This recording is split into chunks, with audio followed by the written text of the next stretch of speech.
Yes, today we're going to begin our series. I've scheduled 5 weeks to cover this, and I think that will do it. Although, as I have gone through my resources, my files this last couple of weeks, I've realized I need about 55 weeks. It has been an eventful year. Would you turn with me, first of all, in your Bibles to 2 Thessalonians chapter 2. And I want to begin reading in verse 1. 2 Thessalonians chapter 2, beginning in verse 1. If you don't mind, would you stand with me as we begin reading this opening section? Paul writes the following. He says, "Concerning the coming of our Lord Jesus Christ and our being gathered to him, we ask you, brothers, not to become easily unsettled or alarmed by some prophecy, report, or letters supposed to have come from us saying that the day of the Lord has already come. Don't let anyone deceive you in any way, for that day will not come until the rebellion, or literally the word is apostasia, where we get our word apostasy, until the rebellion occurs and the man of lawlessness is revealed, the man doomed to destruction. He will oppose and will exalt himself over everything that is called God or is worshipped, so that he sets himself up in God's temple, proclaiming himself to be God. Don't you remember that when I was with you, I used to tell you these things, and now you know what is holding him back so that he may be revealed at the proper time. For the secret power of lawlessness is already at work, but the one who now holds it back will continue to do so till he is taken out of the way. And then the lawless one will be revealed, with whom the Lord Jesus will overthrow with the breath of his mouth and destroy by the splendor of his coming. The coming of the lawless one will be in accordance with the work of Satan, displayed in all kinds of counterfeit miracles and signs and wonders, and in every sort of evil that deceives those who are perishing. And they perish because they refuse to love the truth and so be saved. And for this reason, God sends them a powerful delusion so that they will believe the lie, and so that all will be condemned who have not believed in the truth, but have delighted in wickedness." Let's begin with prayer. Father, I ask as we begin this series of studies that you would be our helper and our guide, that we depend upon, Lord, not only your word, but the Holy Spirit to help us understand it and apply it to our lives in a way that matters. We come today not simply to be people who are informed, Lord, but we want to be people who have been transformed by the inner working of your Spirit in our life. And so, Lord, we pray that you would just give us wisdom, but you'd also stir us on our inner man, Lord, to desire and to yearn the things that matter most. We pray for that grace, Lord, in Jesus' name. Amen. You may be seated. Over the next several Sundays, as I've said, we're going to be looking at various biblical passages that belong to really that 20% of biblical prophecy that's yet to be fulfilled. Again, I've mentioned many times, but most people don't understand that the Bible is unique in the fact that it is a book of prophecy. The fact it's the only religious writing in the world where 1/3 of the text speaks of prophetic events. 80% of those prophetic events have been fulfilled, and that kind of gives us a control measurement because we can see how accurate the Bible is by simply seeing how accurate former and fulfilled prophecies have been as they've come to pass. And the amazing thing is they're 100% accurate in every detail. They aren't like the Book of Urantia or something like that has these kind of, or the Nostradamus has these strange abstract symbols that nobody can possibly understand and can be variously applied to any time, age, or person or thing, noun or pronoun. You can just use them any way you want. The Bible speaks very specifically about times and places and people, even in some cases naming the individuals who will play future roles. And so we can go back and we can look at those and we can say, are they accurate? And there's some, and the bottom line is yes. And that's an important perspective to have because when we look at the remaining 20% of those prophecies that are yet future, yet to be fulfilled, we need to have a certainty that if they are 80% were accurate, the remaining 20% undoubtedly will be accurate as well. And we can look to them and study them as really forecasts of what the world is coming to. And that's really the basis of our study. There's a theological term for this kind of study. It's called eschatology. It's from a Greek word, eschatos, which simply means end or the end of things. And it's the study of the end of things. Essentially, it's a study of what the Bible says about the final events of human history and the ultimate destiny of humanity. And it's important for us to understand that Christianity is basically an apocalyptic religion. In other words, it does tell us that there is an end to the current way things are living. In fact, at the end of Revelation, when it speaks about Christ destroying this earth and creating a new heaven and a new earth, it says simply that the old order of things has passed away. We're living in the old order of things, the way the world operates, a world that is impacted by sin and sinfulness. And we see all of the pain, the hurt, and the tragedies and the difficulties that go on in the world.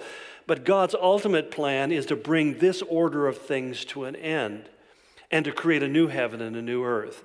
And so in that sense, it is an apocalyptic religion. In a sense, it's looking for this moment. Literally, the word means the appearing or the revelation of what God has ultimately created us for, what his ultimate destiny for humanity is, and particularly for you and me. And I say this because when we enter into a study about end times prophecy, there is a tendency to kind of stray off into sensationalisms.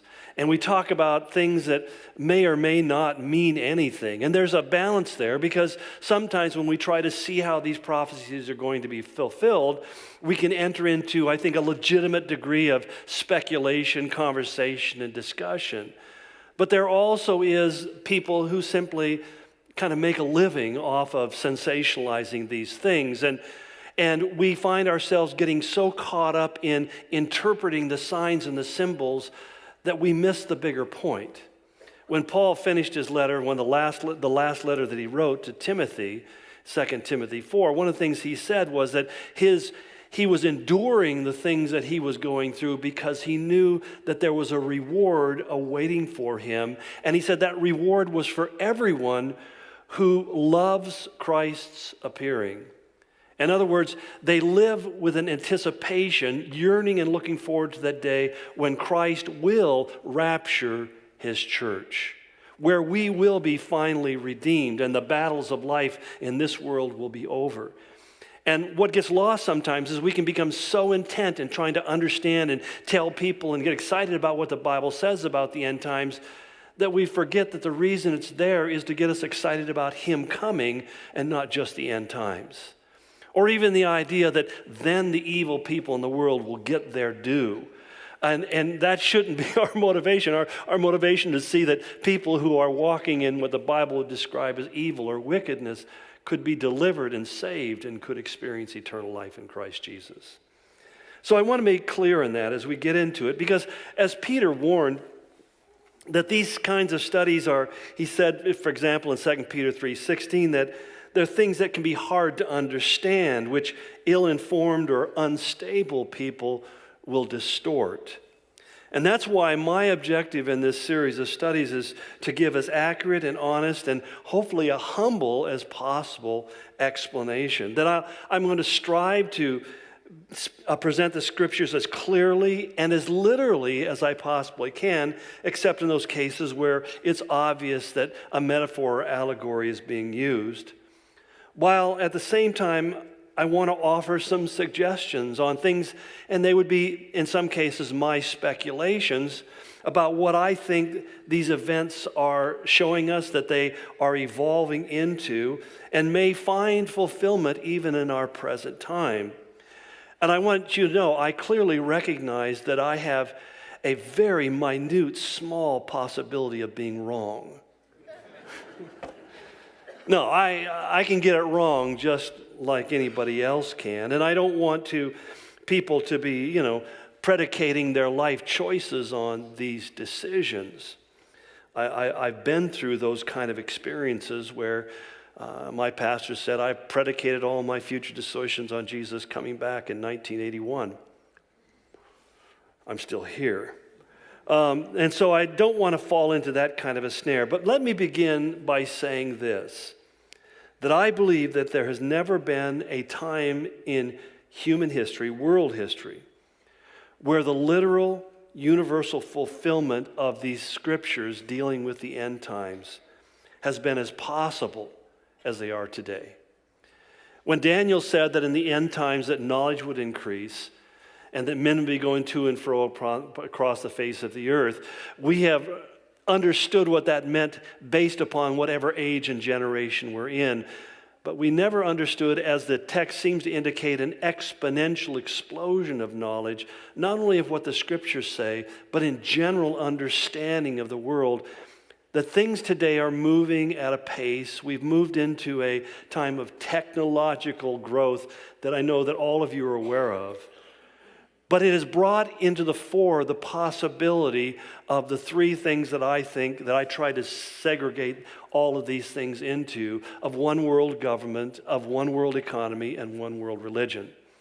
These things are moving so fastly and so much a part of our everyday life that to most of us, this is not something that's surprising to hear. I mean, the idea of globalism is really quite a common topic that's being discussed right now. The idea of a unified economy and blockchains and all the things that go with that are not something that's out there in the future. It's actually being moved upon even by some of the major banking systems in the world today. So that these ideas of cryptocurrencies and so forth, this is stuff that is part and parcel of what we're going through today. Probably the hardest one is the idea of one world religion. And we sit back and say, how in the world could that ever be a possibility? Because if there's anything that people disagree on, it's religious ideology. And yet, there are some amazing things changing in our world. Some what Paul refers to when he says there will come a rebellion, or literally an apostasia, that will precede the entrance of the Antichrist into world history. A departure from the faith. And as we get into this, that's one of the things that we'll be talking about. How is that manifesting itself in your and my world today? Because it is far more so than many of us understand. But basically, one of the things that Paul said, and one of the things I want to begin talking about today, is this idea of one world government and how in the world that would ever come into being. And that's why I picked this particular passage where Paul speaks of people coming under a strong or a powerful delusion, because I think that is something that's necessary. In fact, again, to reiterate what Paul says, he says, of the coming of our Lord Jesus Christ and our being gathered to him, which I believe is referring to the rapture, the catching away of the church. He says that's not going to happen until the man of lawlessness, and the word lawlessness means basically disregard of God's law. The idea that God is God and that God has a moral and ethical standard that he expects mankind to be governed by. Excuse me, a kind of amorality based upon man being the center of his universe. It's the idea of humanism. That humanism essentially asserts that man is the center of all things. We are the definer, the decider of what's good and right, which is increasingly becoming the underlying philosophical foundation of our world. And he says that's what this idea of the man of lawlessness, he'll be this one who's saying, you don't have to regard God. God is no longer a pertinent factor because in a sense we all are God in our own very, very little way. But he says that man will be revealed, the one who will be the forefront, the poster child, if you will, of this whole concept. And he says he's a man who is doomed to destruction. But he will oppose and exalt himself over everything that is called God or is worshipped, so that he sets himself up in God's temple, proclaiming himself to be God. And so just within that one statement, of course, there are other passages that we'll be referring to in future studies on this continuing topic. But here's an individual, it said, who is going to rise to a place of international prominence, whose whole agenda is to oppose God and to impose himself as being God and to be worshiped and to govern and control over all of the systems, whether they be governmental, they be economic, and even religious, so that they be joined together in one. It implies, in other words, what I'm saying is that there will be one world government, one world economy, and one world religion. The question, though, that has troubled Bible students like myself for centuries is, how could something like this literally be fulfilled? And this has led to a lot of different theological, eschatological theologies over the centuries. I mean, there are those who would say of amillennialism, well, since Christ died on the cross and was resurrected, we're all living in the millennial right now. So when you read about the millennium in the Old Testament and New Testament, you realize that unless it's a very figurative and allegorical thing, we can't take those texts literally. And that's created a whole movement within Christianity of people who simply don't take Old Testament prophecy literally because they believe it's allegorical and it shouldn't be taken literal.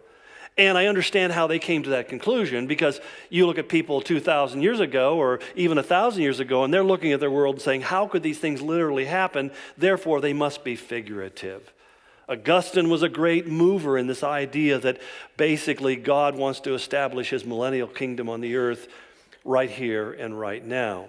That hasn't worked out real well as far as I can see.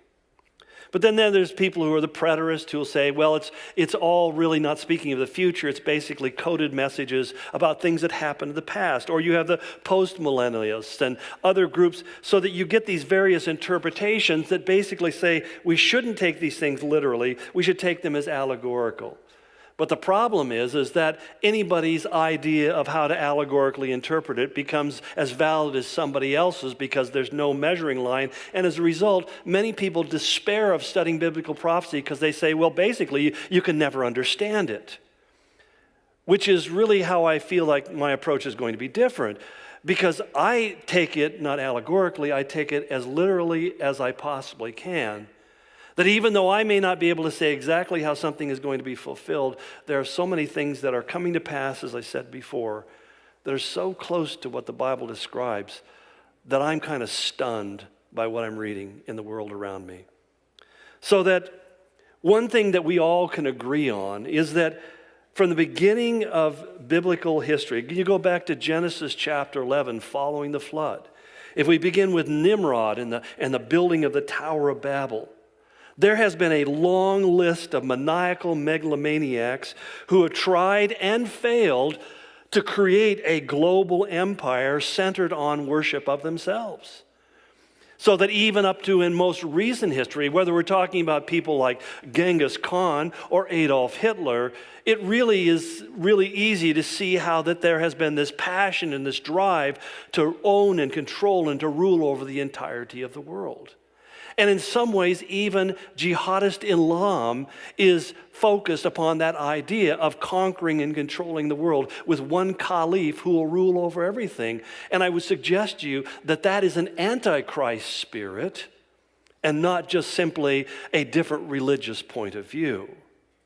So that what I want to really say is this kind of spirit of Antichrist that the Bible talks about has been operational since the fall in the garden. That Satan has been seeking to bring forth an individual who can fulfill his desires.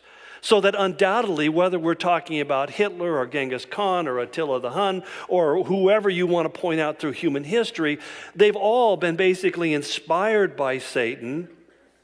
And they all have failed because, as we just read in verse 6, the one who now holds back will continue to do so until he is taken out of the way.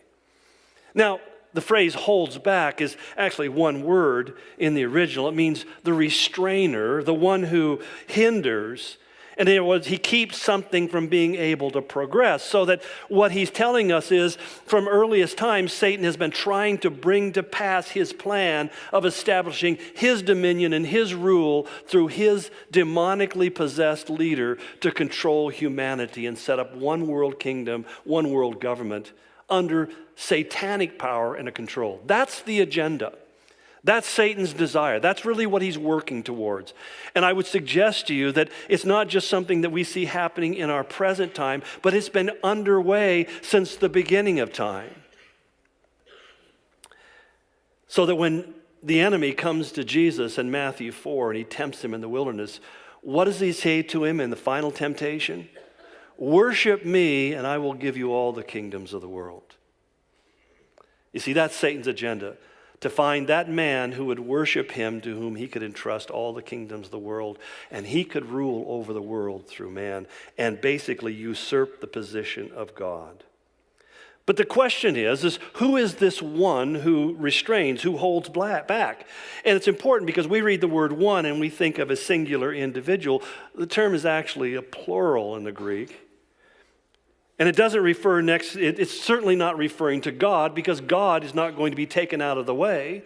It's not the Holy Spirit that's going to be removed from the earth, because we see the Spirit of God operational during the tribulation period. So who is this one who is restraining?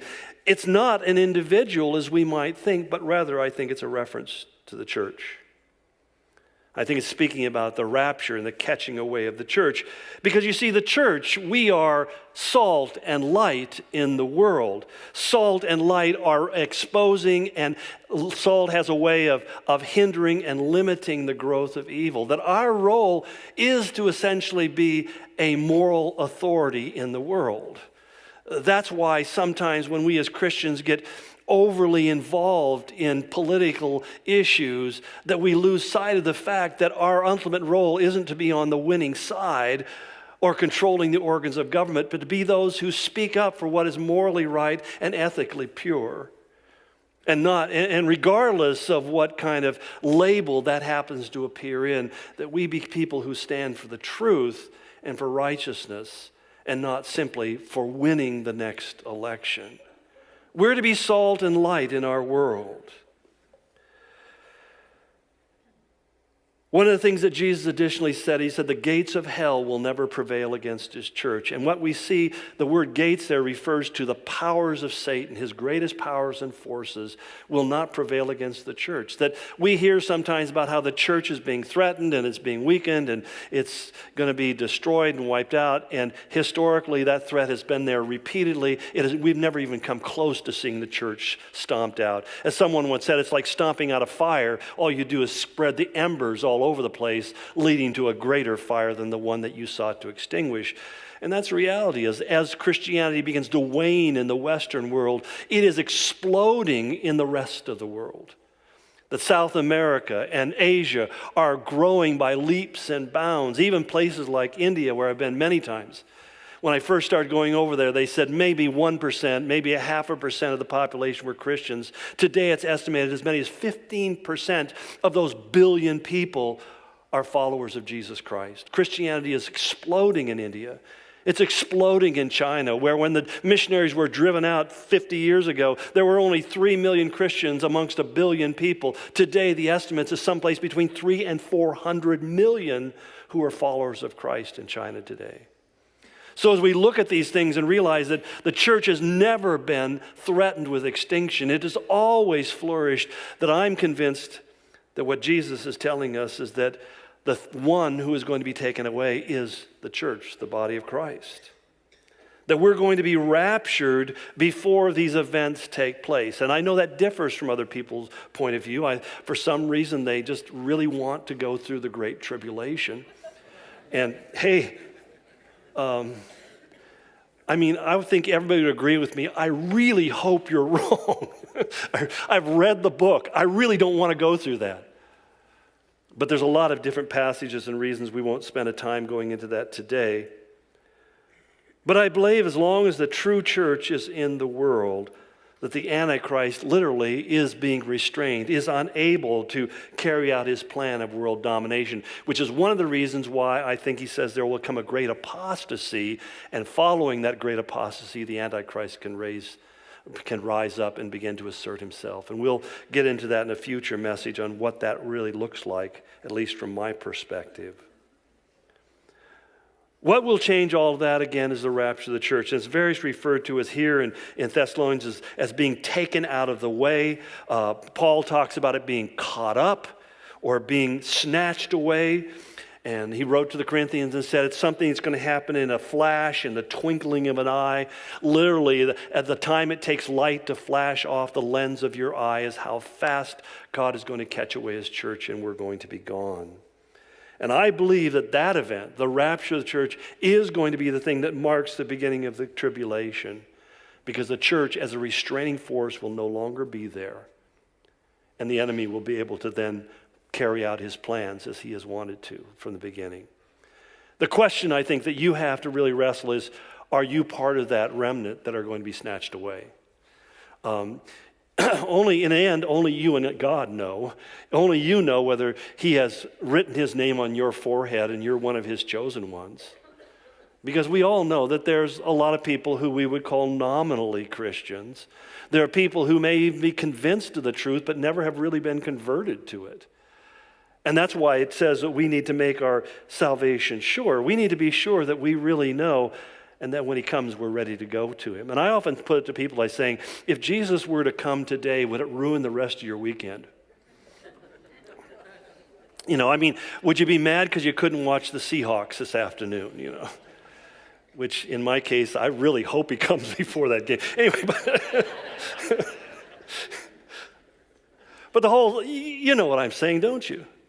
That sometimes I find myself so invested in the way my life is going, even the blessings that God is bringing into my personal life, that in a way I suddenly find myself as, hope he doesn't come back.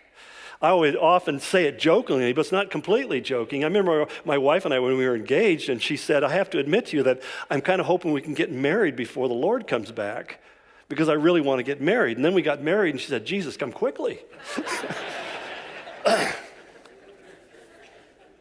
But it's also important to note that Jesus told us very clearly, no one knows the day and the hour. And that's why, for whatever reasons, people are always date setting. And I've had people come to me sometimes and saying, well, so-and-so said it's going to be on this day, and this is going to happen, the Feast of Trumpets, and they got the blood moons, and they got this thing, and they go through this whole thing, and they think that Jesus is coming back on this day. And I think to myself, don't you understand that he's very clear in that if we can say it's going to be this day, we can be guaranteed of one thing: it's the wrong day. That's the whole idea. Snatched away instantaneously without expectation. We don't know when it comes. What has to happen before Christ can rapture his church? I don't think anything. I can think it can happen right now. There's nothing that needs to happen before the moment of the catching away of his church. And when it will happen, I don't think it has to happen according to some Jewish feast festival. And there are all sorts of books written about this stuff, and people make a lot of money selling these kind of books, but it's all based upon oftentimes some fallacious arguments and just crazy speculation. But Jesus says very clearly, you don't know the day and the hour. That's why he also says you need to live in readiness. You need to live in readiness. You need to live with that awareness, that heart saying, Lord, come quickly, Lord Jesus. If you come for me today, that would be perfect. That would be perfect. That's why the writer of Hebrews also said to us that even though we don't know the day and the hour, he says in Hebrews 10:25 that we can see the day approaching. In the same way, I love John Walvoord called it the shadow concept. He said, you may not know that see the person coming, but as the sun is behind their back, you can see their shadow preceding them, and you know that they're coming your way. He said, God has given us foreshadows. That's what the biblical prophecies that we're going to be looking at are all about. They're foreshadows letting us know that day and hour is approaching. And that's why Paul, writing to the Thessalonians in 1 Thessalonians 5, said, you brothers are not in darkness, so this day should surprise you like a thief. You are all sons of the light and sons of the day. So then let us not be like others who are asleep, but let us be alert and self-controlled. Surprised by a thief is what? I didn't expect them to break in and steal. I'm caught off guard. I'm unprepared. He said, we should not be people who are surprised. It's like somebody calling up and saying, I'm on my way over and I'm going to be there in 15 minutes. And you're sitting waiting for them to appear. You're expecting them to come and you rejoice when they do. It's not like suddenly you open the front door and go, oh no, they're here.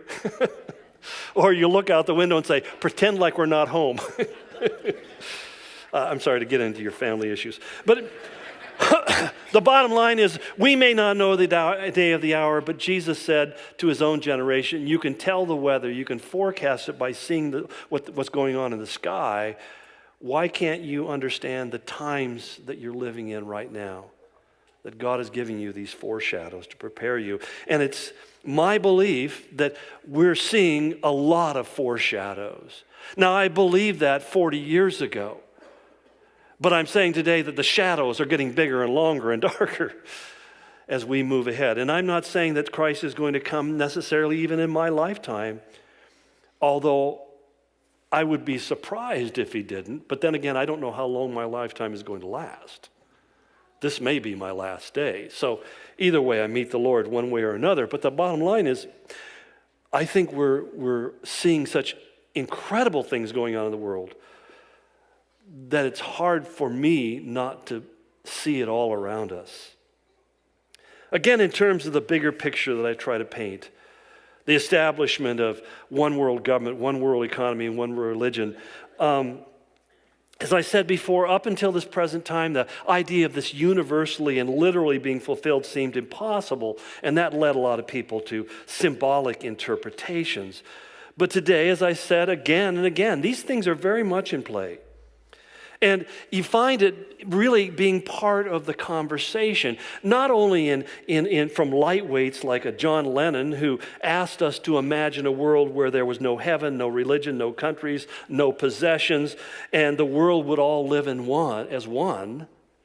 Or Carlos Santana, who simply predicted that one day there will be no borders, no boundaries, no flags, no countries, and the only passport will be your heart.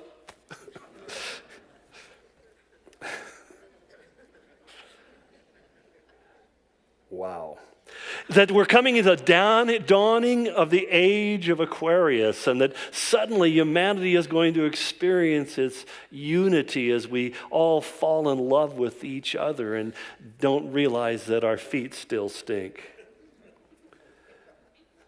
But you understand, aside from that kind of popular culture that sings the songs and tells the story and dreams the dreams, there are extremely powerful men and even families who have been working earnestly, investing deeply in this for a very long time. Whether we're talking about the Rockefellers or the Morgans or the Rothschilds who crafted our Federal Reserve System, which, whether you realize it or not, was a way for them to control both national and international economies, which was really their biggest desire by being able to control the flow of money and flow the interest rates. But more recently, it's included people like presidents, the Bushes or the Clintons or Jimmy Carter and even more so Barack Obama. And many political elites, whether it be Kofi Annan of the United Nations or Al Gore or Mikhail Gorbachev, or most interestingly Zbigniew Brzezinski, who it seems like many people have forgotten who he is.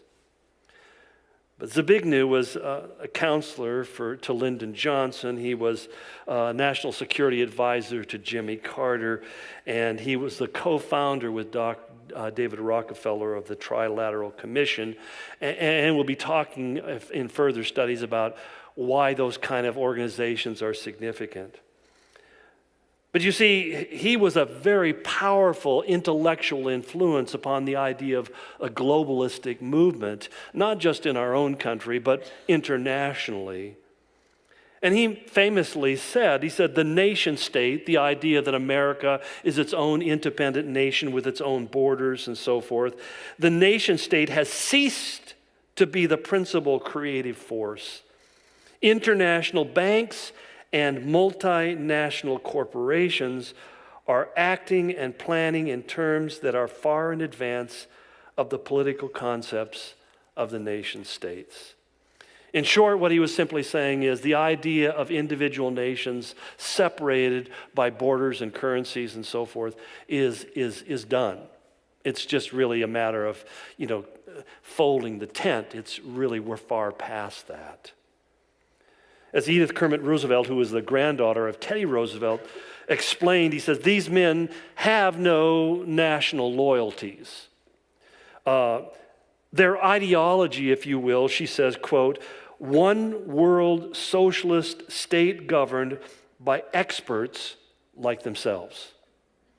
Power elites in international finance, business, and professions and government who wield most of the power regardless of who is in the White House, affecting the nation's policy in almost every area. In other words, as Patrick Wood puts it, it's a government run by technocrats, people who are in love with systems and organizations, and they love computer technology and its ability to sort and sift and to control the dynamics of the world. It's interesting because, I find it fascinating because Donald Trump is like their worst nightmare. Can I be really crude about it? I'll put it. My description of Donald Trump: he's a guy who was invited to the pool party and he took a dump in your pool. They're really upset. They're really upset. And I mean, whether you like the guy or not, he's really has thrown them into a dither. But of these elites, none has been more forceful, more influential, more powerful than the late David Rockefeller, who just passed away last March at the age of 101. If you're not familiar with him, he was the hand-picked heir of John D. Rockefeller, one of the biggest robber barons of American history, one of the most unethical and ruthless businessmen, who became the wealthiest man in the world through his oil empire and other things. But David was his favorite child. He said he was the best, he was the brightest, and he proved to be the longest living and the most successful. Ironically, he never ran for a political office like many of his siblings did. His brother Nelson was vice president of the United States at one time. He was a man that was pretty much behind the scenes, but he was the chairman of the Chase Manhattan Bank. So if you bank with Chase Bank, he was the chairman of that bank.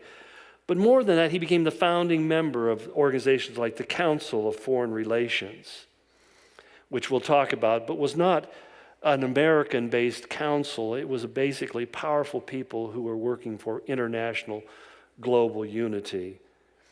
He was also the founding member, along with Zbigniew Brzezinski, of the Trilateral Commission, again, another universal organization, also a longtime leader of a very ultra-secretive organization called the Bilderberg Group. All of these organizations are run by the elites of the world, those people in finance and business and in government, and they're all dedicated quite openly. If you go to their websites, they'll tell you, you can read them, they're dedicated to the idea of one world government and one world economy. In fact, even the land that the United Nations was built upon was donated by David Rockefeller. So this multi-billion-dollar piece of property he gave for the building of the United Nations. He was a driving force behind really the removal of international trade barriers and anything that would stand in the way of business. He was the prime pusher behind NAFTA, or the Central American Trade Agreement called CAFTA, or the Security and Prosperity Partnership, the Free Trade Area of the Americas, the Federal Reserve System, the International Monetary Fund, the World Bank, the World Trade Commission, the World Court. All of these things were part of his craft and what he promoted and they're all designed to do one thing: to empower world governance and to weaken national governments and national autonomy. And what most people don't understand is that when the United States enters into treaties like NAFTA or CAFTA or these other things, what they do is they surrender U.S. sovereignty, and so that now our businesses can be held accountable by an international court called the World Court or the World Trade Association and so forth. Outside of the laws of the United States, they are governed now and controlled by an international system. It's interesting because he famously admitted in his autobiography, which was written not too long before he passed away, and it's kind of an astounding statement that he says, some believe we are part of a secret cabal working against the best interests of the United States. Internationalists, he says, conspiring to build one world government. If that's the charge, I stand guilty and I'm proud of it. I mean, he doesn't even pretend. This has been my life work, is to create this one world government. Maybe even more shocking was his admission in the collusion that existed between him and the media. Speaking at the Bilderberg meeting in 1991, he said, "We are grateful to the Washington Post, the New York Times, and Time Magazine, the usual suspects, and other great publications whose directors have attended our meetings and respected their promises of discretion for almost 40 years. It would have been impossible for us to develop our plan for the world if we had been subjected to the lights of publicity during those years. But the world is more sophisticated and prepared to march toward a world government. The supranational sovereignty of an intellectual elite and world bankers is surely preferable to the national autodetermination practiced in past centuries." Do you know what autodetermination is code for? Democracy. It's surely superior to democracy. And what you have to understand is these men and women believe that they are the intellectually superior individuals, that they have evolved to a higher level of power and insight and wisdom, and that they need to run your life because you're not smart enough to do it for yourself. Of course, this raises the question, what is the ultimate motivation of one world government? Why would somebody pursue this? And there probably are many reasons you could assign to the people who are involved in it. I mean, I think greed is a big part of it that has really enriched. As we talk about the growth of the 1%, we have to understand that it is because, in large part, of the kind of machinations that have led to this world organization that has funneled the resources into the hands and the pockets of these smaller and smaller group of people. In fact, today, that over half of the assets in the world are owned by 80 families. 80 families own half of the material assets that exist in the world today. And how does this happen? Well, it happens through many of these kind of trade agreements and banking agreements, the idea of creating large national banks that are controlled by a handful of individuals, and it's given them the capacity to control. In the same way that Solomon became rich by simply buying from Egypt and selling to Assyria, because he was the middleman who made the profit on both ends of the deal, they too have positioned themselves in an economic place where everything has to flow in and out of them. And we're going to see when we talk about one world economy, this is growing even closer as the banking system of the world is now beginning to collaborate and putting together a blockchain system like Bitcoin that will eliminate Bitcoin and all of the other contenders and make it so that you cannot buy or sell unless you use their cryptocurrency. That many countries are moving away from cash.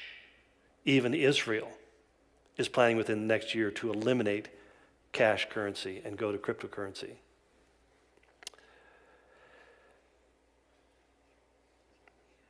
But beyond greed, there's the pride, there's the lust of power, and I think to some degree there's a guilt over having gain such undeserved fame and recognition. I'm convinced that most Hollywood types who want to enter into the political realm and lecture us on morality do so because they know that they've really done nothing to deserve the wealth and influence that they've gained. And so they try to justify themselves by becoming significant in some measurable way. And I'm sure that's not true of everyone that comes out of Hollywood. I just think about 100% of them. But there's something else that's involved here when we try to understand motivation, something that we tend to overlook. And that's what Paul spoke of, and he says, they will come under a powerful delusion. He's telling us that there's a supernatural influence. He called it the work of Satan, a secret power of lawlessness. The secret power of lawlessness basically says God is not a factor. Every man governs his own life. We set our own destiny. And at the heart of this whole philosophy is a religious or philosophical belief that the Bible is outdated and all religious systems are too restrictive and are archaic, and we need to replace it with a new view of reality based upon man being the center of all things. And as they look into the future, they're saying, we have to not only shape and form the world, but we need to save it from itself. There is a messianic complex here. And when he uses this word powerful delusion, the word powerful, or anakia in the Greek, literally is only used in the New Testament in one way: supernatural power. Supernatural power. There's a demonic force that is convincing them and is deluding them. And I love even the word delude. It's more than just being deceived. It's the belief that you maintain despite contradictions of the real world all around you, even though it contradicts rational arguments. And we sit back and you and I will say, well, how in the world are they going to convince the rest of us to sign on to this whole concept if it's irrational, and we can just look at the reality of it and say, this doesn't make any sense. It's kind of like the issue of global warming. I mean, I just have to look outside and say, please, let it start. But the answer is really simple. And we'll get into talking about this later on, about the new religious called scientism, where science becomes ultimately the spiritual authority in people's lives, or science falsely so called. See, there are many things that motivate people, but there is none that is as powerful as fear.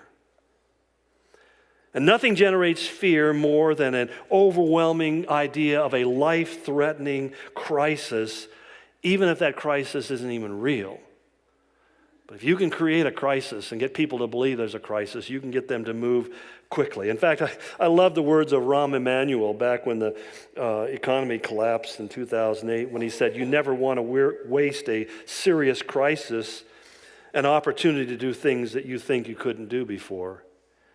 And if you look back at that economic crisis, there were a whole lot of things that changed in America overnight, a lot of things that led to the elimination of a lot of our freedoms and rights, an incredibly increasing number of restrictions that we welcome because it promised to make us safer. And we find that we live in an age where the government has intrusion into our lives, so that today 60% of the homes in America can be monitored electronically so that people know what you're doing. You see, the problem is, for most people, perception is reality. If it looks dangerous, then it becomes dangerous. And if we can convince people it's unsafe, then we react. I call it the Chicken Little syndrome. Chicken Little was walking under the tree, and an acorn fell out of the tree and hit it in his head. And he immediately concluded that the sky is falling, and he went and told Penny Henny. Penny Henny said, the sky is falling. He says, how do you know? He says, I saw it, I felt it, I experienced it. He goes, well, we better go warn somebody. So they run and tell Loosey Goosey, and Loosey Goosey goes to. Eventually, they end up with Foxy the fox, and the fox says, "You're right, absolutely correct. Let's go into my house and hide." And they never came out. One of the earliest fake crises I think that was confronted with was the idea of overpopulation. Most people don't understand, because overpopulation is going to lead to mass starvation and social chaos, and society is going to collapse, and I better fill my basement full of canned goods because I never know when that day is going to come, and I better put concertina wire around my yard with claymores buried under the ground, and I better have some powerful weapons that I can wipe out people who are trying to take away my canned cherries.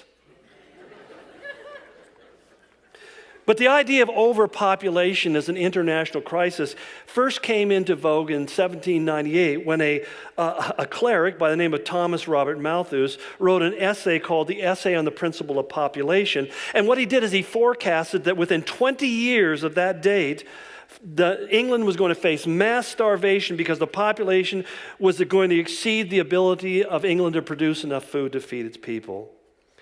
And he was spectacularly wrong.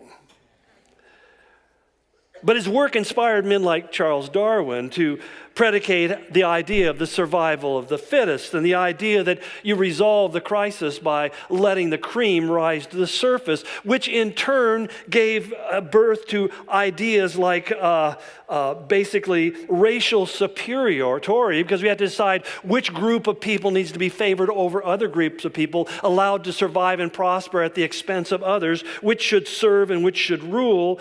But also the idea of eugenics and euthanasia, that it's all all right to eliminate unproductive and unhealthy and unnecessary individuals, and ultimately found its worst expression in organizations like the Nazi Party in Germany and Planned Parenthood in the United States. You see, most people don't realize Planned Parenthood. Margaret Sanger, who is honored as this great woman, was a rabid racist, and she believed that we should control the population of colored people so that we can purify the white race. And yet she is the founder of the whole of Planned Parenthood. And all of this is based upon this idea that we're going to run out of resources. How many times have we heard in the news, we're running out of resources, not enough food to feed everybody? Well, not only has that been proved untrue, but I remember 170 years after Malthus made his prediction that his prediction was replicated by a Stanford population scientist by the name of Paul Ehrlich, who wrote a book called The Population Bomb. And like Malthus, he predicted in 1968 that by 1980, the world would be facing mass starvation, social upheaval due to overpopulation. And again, he's wrong.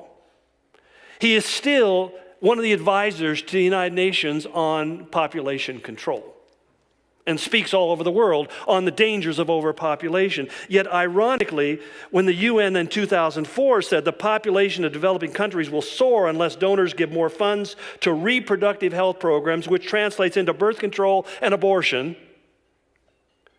and yet even more recently, they've had to admit that worldwide birth rates have declined by 50% in the past 50 years. There are now 59 nations containing 44% of the world's population, which have below replacement birth rates. In other words, 44% of the countries aren't producing enough babies even to replace their existing population. This is creating a problem. So the solution, the United Nations says, is we have to begin to promote mass migration from poorer countries into wealthy countries to fill the positions that are being left vacant. Because even in America, we only produce 1.77 children per family. Now, that hits on things like climate change, which is a fascinating term. I liked global warming, thought it was more honest, but when the globe wasn't warming, they had to change it to climate change. And I'm a firm believer in climate change. Winter, fall, spring, summer, I think the climate changes with great regularity. You see, in the 1970s, I remember the big freeze. The world was going into a new ice age, and then in 2001, we were going into global warming, and now more signs of global warming, the holiday blizzard. I don't understand how this works. When California, after years of drought, had record rainfalls last year, Jerry Brown said, the governor there, used to call him Governor Moonbeam, he declared that this was a sign of global warming. The drought was a sign of global warming. The rain was a sign of global warming. And now they have fires that they did not prepare and mitigate the fields because of the growth that came because of all the rain. And they didn't go out and mitigate the fields so that they would be clear of spreading wildfires. Now, that's also caused by global warming. In fact, it doesn't matter what it is, cold, hot, or in between, it's global warming. It's climate change. It's all based upon human effort to destroy the planet. But you see, who are we to argue? Because Al Gore, President Obama, John Kerry all went and assured us that 97% of climate scientists agree that there's dramatic climate change coming and it's our fault. The science is settled. The problem is, where did they come up with that 97%? It comes from one source, a guy by the name of John Cook, who runs a website called skepticalscience.com, whose sole purpose is to defend the claims of catastrophic climate change and the need for one world government to fix the problem. What he did was basically said that 97% of the articles that I read agreed that there's global climate change. which comes down to out of 1,400 climate articles that were published, he read 80. But it even gets worse because many of the articles he read, the authors of those articles wrote and said, what he reports is not an accurate representation of what I said in my report. It's based upon straw man arguments. I never made the claims that he's making. Now, I'm not saying the man is lying. I'll leave that to God. But it gets even worse because we have people like Michael Mann, who's a distinguished climate scientist at Penn State University. And he came up with what he called the hockey stick model. And he showed that over the years, the climate has shown basically across the board, it's been steady until recently where it's spiked, and they call this the hockey stick. It's interesting because another scientist by the name of Tim Ball, a Canadian, looked at the data and he says, I cannot figure out how he came to that conclusion because his record shows something quite different, the second graph below. That's what he's seen. He doesn't see any hockey stick here. And so he asked Dr. Mann to provide him with the information, the data that he used to come up with his conclusions, and Dr. Mann refused. And he continued to refuse till finally he was speaking, Tim Ball was speaking at one particular place, and he was interviewed by the newspaper, and he basically said, well, he may be from Penn State, but I think he should be in the state pen. Dr. Mann filed a slander suit, a defamation suit against him, but the problem is the court was in Canada and not in the United States. You see, in the United States, if you want to subpoena somebody's personal proprietary records, you can't have them because they're personal and proprietary.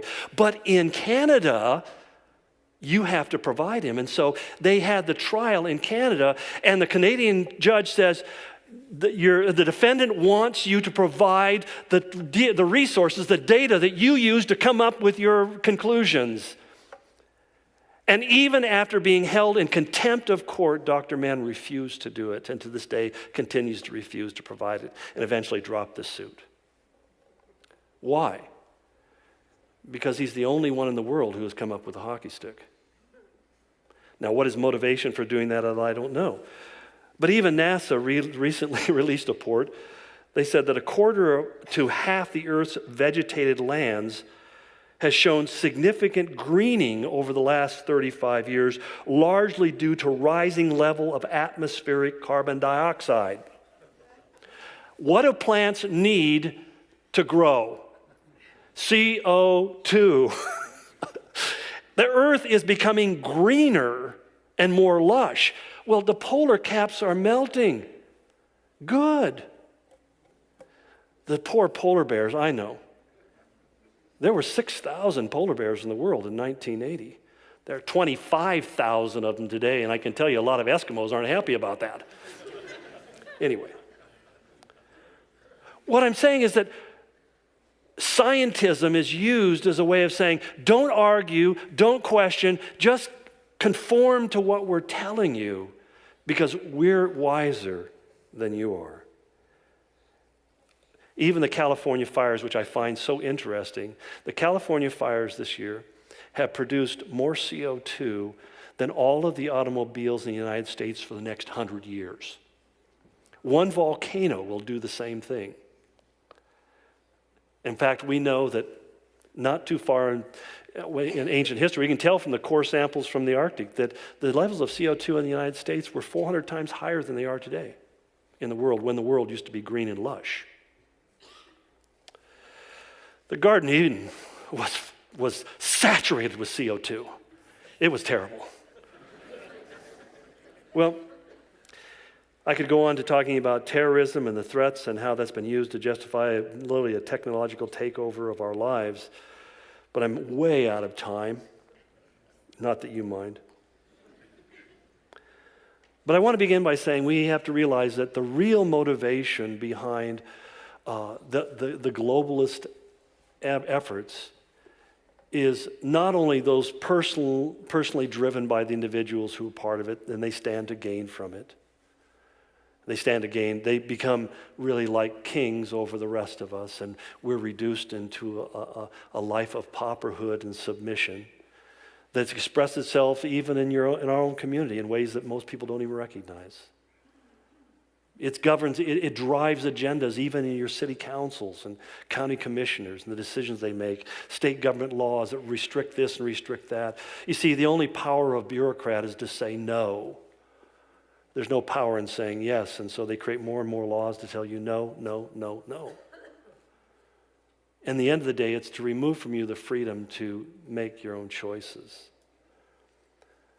But I think it's important for us to understand not just that this is such a terrible injustice, because it is, but more importantly, it's a sign of the times. It's an indication that we're moving increasingly towards what the Bible said would be this one world government dominated by one evil ruler. So much more to say. I'll catch you next week.